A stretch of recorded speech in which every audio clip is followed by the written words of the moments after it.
नमस्कार, मैं अनुराग तिवारी उत्तर प्रदेश के अंबेडकर नगर जिले में। आज हम पुरानी तहसील पे हैं और पुरानी तहसील पे हम पहुंचे हैं। यहाँ पर राष्ट्रीय पिछड़ा वर्ग आयोग के कुछ नेता लोग हैं जिनकी रैली काफ़ी जोर शोर से निकल रही है। इनकी मांग क्या क्या है, हम मांग आपको दिखाते हैं और मांग के हिसाब से हम आपको पूरी तरीके से दिखाते हैं कि आखिर इनका पूरा भारत बंद का आह्वान है और भारत बंद के आह्वान में इनकी क्या क्या मांगे हैं, हम आपको पूरी तरीके से दिखाते हैं। क्या नेताजी, पहले अपना नाम बताएं। मैं जावेद अहमद, जिला अध्यक्ष राष्ट्रीय मुस्लिम मोर्चा। आज ये जो हमारा रैली प्रदर्शन है और उत्तर प्रदेश बंद का प्रोग्राम है, राष्ट्रीय पिछड़ा वर्ग मोर्चा के राष्ट्रीय अध्यक्ष चौधरी विकास पटेल जी के नेतृत्व में पूरे उत्तर प्रदेश में किया जा रहा है। राष्ट्रीय पिछड़ा वर्ग मोर्चा के राष्ट्रीय अध्यक्ष चौधरी विकास पटेल जी की मांग है कि ये जो ओबीसी समाज के साथ धोखा किया जा रहा है उत्तर प्रदेश सरकार और केंद्र सरकार के द्वारा, ओबीसी समाज का आरक्षण छीना जा रहा है ताकि वो चुनाव न लड़ सकें। लगातार आप देख रहे हैं कि ओबीसी समाज के साथ कोई ना कोई छलावा किया जा रहा है इस सरकार के साथ। अभी देखिए 69,000 शिक्षक की भर्ती में ओबीसी समाज के साथ कितना बड़ा धोखा हुआ। जहां पर भी देखिए ओबीसी समाज के साथ कोई ना कोई धोखा लगातार किया जा रहा है। ओबीसी समाज की जात आधारित जनगणना नहीं की जा रही है। ओबीसी समाज की जात आधारित जनगणना अंग्रेजों के शासनकाल में हुई थी। जब से भारत देश आज़ाद हुआ तब से आज तक ओबीसी समाज की कोई गिनती नहीं हुई है।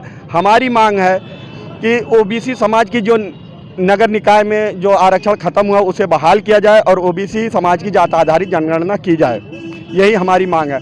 और अगर हमारी मांग नहीं पूरी होती है तो हम इससे भी बड़ा प्रदर्शन करेंगे। हो सकता है वो प्रदर्शन में हमें भले ही जेल जाना पड़े, लेकिन हम करेंगे ज़रूर।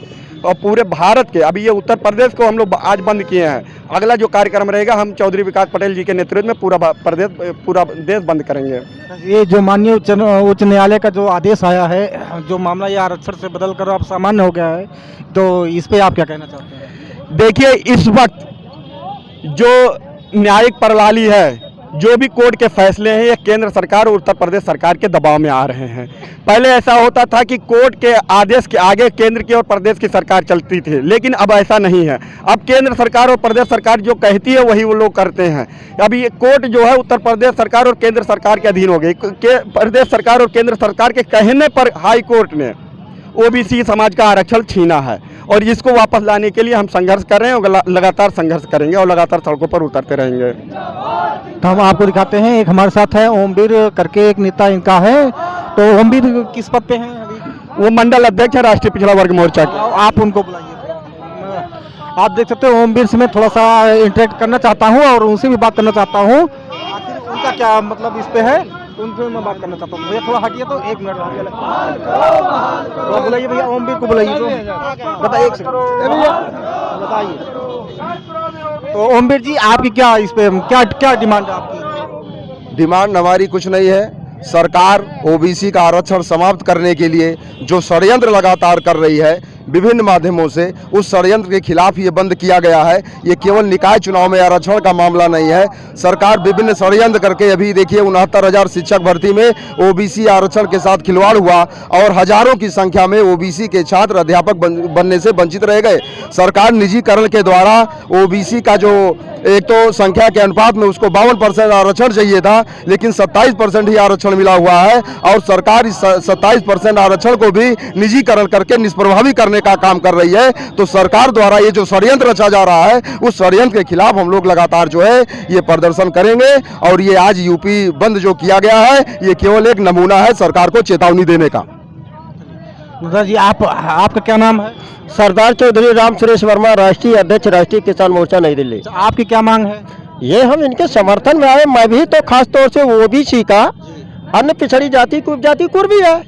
मैं तो वैसे किसानों का प्रतिनिधित्व करता हूँ।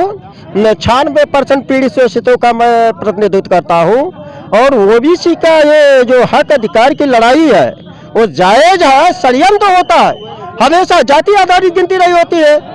कुत्तों की गिनती, बिल्ली की गिनती, हिजड़ों की गिनती सबका होता है, जर्सी मछलियों का, शेरों का। ओबीसी का नहीं।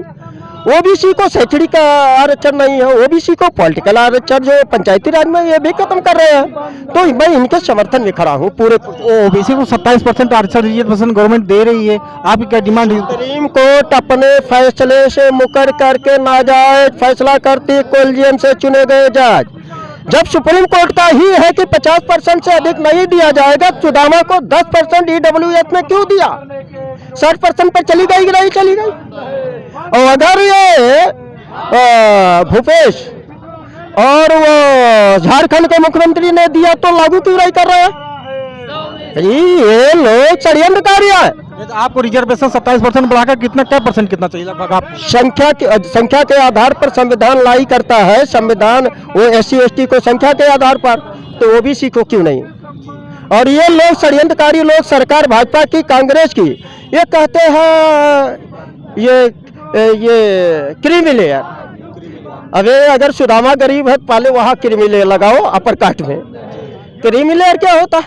हम पिछाड़े गए लोग हैं शैक्षणिक आधार पर, आर्थिक आधार पर, पॉलिटिकल और सामाजिक आधार पर, तो हम लोगों को तो ये फंडामेंटल राइट है ये आरक्षण समाप्त ना करें, बल्कि संख्या का आधार पर 52% हमें चाहिए। 27 ही देकर षड्यंत्र किया है, 27 में अभी 7% दिए हैं। कंफर्म करा ले। नहीं तो जो ये जनरल वालों को, जो सामान्य वालों को 10% EWS के तहत रिजर्वेशन दिया गया है, इससे आप खुश नहीं हैं? हमारा हक छीनो, कहो खुश हो जाओ। जैसे हमारे कहने का मतलब, हमारे एक मतलब हम पत्रकार के तौर पे आपसे बात करना चाहते हैं कि जिसको जो 10% रिजर्वेशन सामान्य को दिया गया है उसमें 10% आरक्षण लागू कर दे, जाति आधार की गिनती कराकर OBC की भी जाति आधार सबको दे दे, या तो जाति खत्म कर दे, अपने आप आजादी मिल जाएगी। मतलब आपका कहने का तात्पर्य ये है कि मतलब जिसकी जितनी संख्या आधार पर, हर संख्या के आधार पर हर क्षेत्र में हिस्सेदारी भागीदारी का मामला, आरक्षण का मामला नहीं है, हिस्सेदारी पर्याप्त प्रतिनिधित्व का मामला हर क्षेत्रों में, प्राकृतिक संपदाओं में, जंगल जमीन में, समुद्र में 89 प्रकार की धातु गाड़ी, उसमें भी 94% जमीन पेशवाई ब्राह्मणों के कब्जे में है। हम अब 90% के पास 6% है, तो जमीन ही आधार होती है। सॉल्वेंसी किसका बनता है? जमीन पर। हैसियत प्रमाण पत्र किस पर बनता है? जमीन पर। हमें तो यही 44% भूमि है हमारे बहुजन समाज के लोग। मतलब इनका ये है कि जिसकी संख्या भारी उसकी उतनी हिस्सेदारी, मतलब इनका ये कहना है कि ये राष्ट्रीय पिछड़ा वर्ग आयोग का आंदोलन चल रहा है। इनकी किसान मोर्चा का मैं राष्ट्रीय अध्यक्ष हूँ। पिछड़ा वर्ग मोर्चा 52% का हो सकता है। मैं SC ST OBC minority NT BJT का प्रतिनिधित्व करता हूँ देश के किसानों का। ये हमारे साथ आप देख रहे थे कि मतलब इनका ये मांग है कि जो नगर निकाय चुनाव में जो आरक्षण को घोषित किया गया है ये पुनः उसी पे लाना चाहता है लेकिन मामला सुप्रीम कोर्ट में है। आप क्या उस पर फैसला आता है, ये आगे की भविष्य की बात है। क्या आप अपना नाम? मैं सिद्दीक अहमद किशोर प्रदेश सचिव राष्ट्रीय पिछड़ा वर्ग मोर्चा के द्वारा OBC के जो आरक्षण है उसको ये संवैधानिक विरोधी ताकतें, संविधान विरोधी ताकत, संविधान विरोधी सरकार के विरोध में राष्ट्रीय पिछड़ा वर्ग मोर्चा ने OBC की जाति आधारित जनगणना EVM के विरोध में और OBC आरक्षण लागू किया जाए उसके सम्मान में राष्ट्रीय मुस्लिम मोर्चा ने अपना समर्थन किया है। और मैं आपके द्वारा सरकार को ये बताना चाहता हूँ, अपने लोगों को बताना चाहता हूँ कि मोहतरम आली जनाब मोहम्मद मेसराम साहब ने जो कश्मीर से लेकर कन्याकुमारी तक EVM भंडाफोड़ यात्रा निकाला है, जो कि 26 जनवरी 2023 से चालू होगी, उसका भी राष्ट्रीय मुस्लिम मोर्चा समर्थन करता है। ये हमारे साथ है, आप देख रहे हैं राष्ट्रीय पिछड़ा वर्ग आयोग का आंदोलन, इस पे पुरानी तहसील पे इनका लोग चल रहा है। इनका मानना है, इनका फिर डिमांड है कि जो हाई कोर्ट के द्वारा जो या फिर से बदल गया, हाई कोर्ट के द्वारा जो ये मामला दिया गया था कि नगर पालिका चुनाव में कि जो है ये सामान्य न करके ये OBC मतलब आरक्षण दिया गया था नगर निकाय चुनाव में, ये अब मामला सुप्रीम कोर्ट में चला गया है और हाई कोर्ट ये मामला जो है ये हाई कोर्ट ने मामला बदल दिया है। ये मामला फिर से आरक्षण हटा के ये फिर सामान्य कर दिया गया है। लेकिन अब गवर्नमेंट इस पे जो है क्या मतलब फैसला लेती है, सुप्रीम कोर्ट क्या फैसला लेती है। धन्यवाद। आप देख रहे हैं करेक्ट इंडिया न्यूज़, मैं अनुराग तिवारी, धन्यवाद।